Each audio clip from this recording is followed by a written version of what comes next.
Fragile by Yes.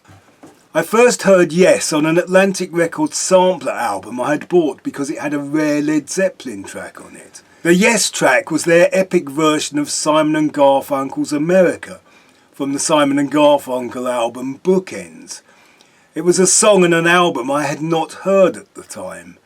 The Yes version was also not available anywhere else at the time, and I absolutely loved it. Not being familiar with the original version, I was unable to compare it. Simon and Garfunkel's version was later released as a single, and it is also one of my favourites of theirs.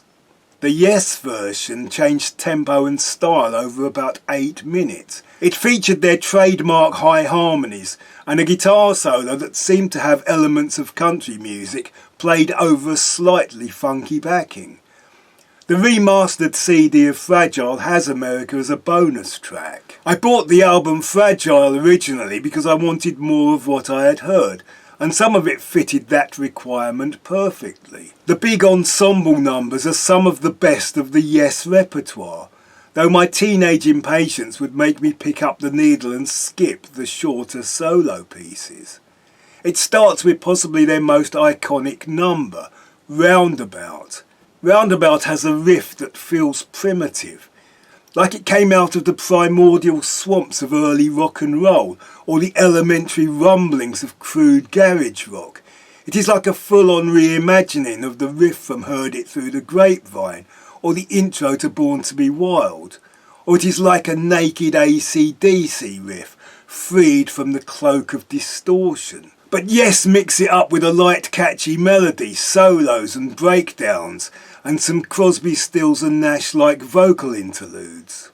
This album established the archetypal Yes sound with Rick Wakeman's rippling synth arpeggios and romantic classical grand piano.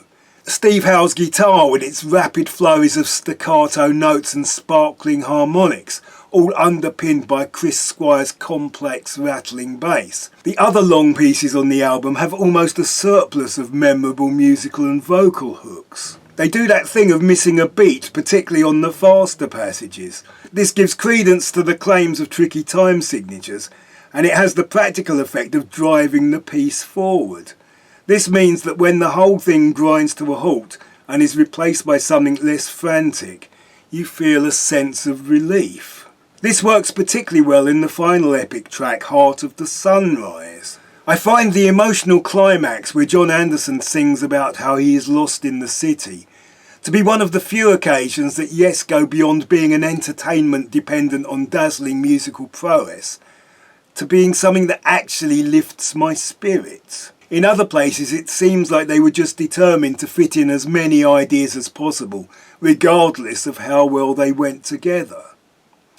Perhaps they should have saved some for later. Fragile. Yes.